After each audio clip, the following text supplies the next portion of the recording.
Throughout time, the word witchcraft has inspired both awe and dread.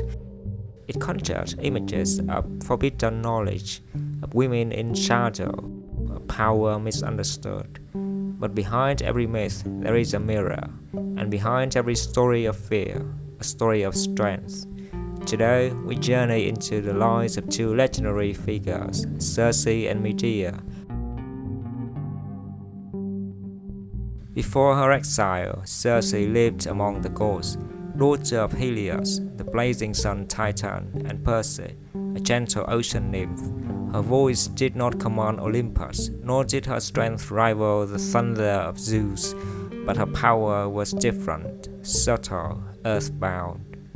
Circe's magic bloomed early. She spoke to beasts and bent the world through will and word. But in a world of gods who crave dominion, such gifts provoked suspicion. Banished to the island of Aiaia, Circe was sentenced to solitude.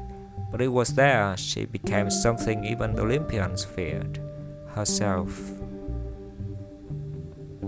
On Aiaia, Circe brewed potions from herbs and sang spells to the stars.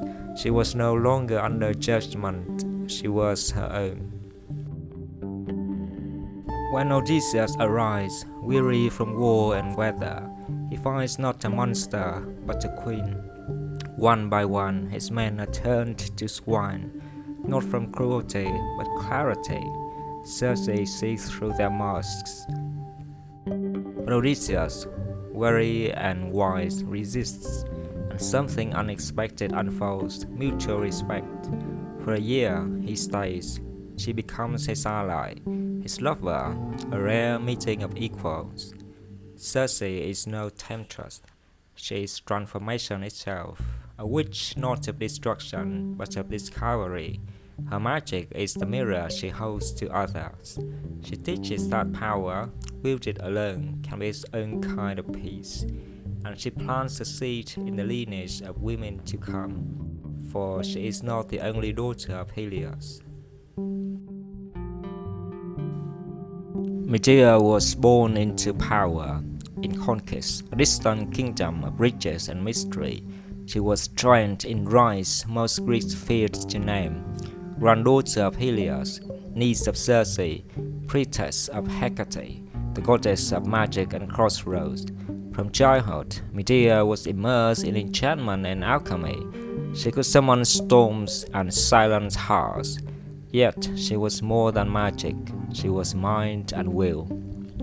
When Jason arrived in search of the Golden Fleece, Medea did not merely fall in love, she sought a challenge, a spark. She betrayed her father, slayed her brother, and fled her homeland, not because she was wicked, but because she believed in something greater than blood, the promise of destiny. In exile, she gave Jason sons and safety, but ambition does not rest. Jason turned to power and abandoned the woman who made his triumphs possible.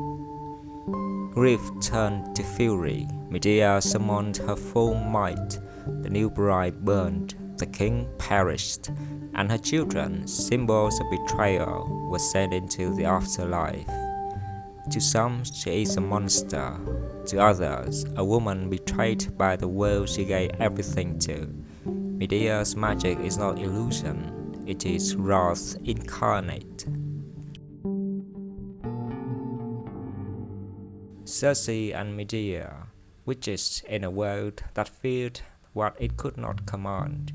Their stories were written by men who called their power unnatural, their rage excessive, their wisdom dangerous.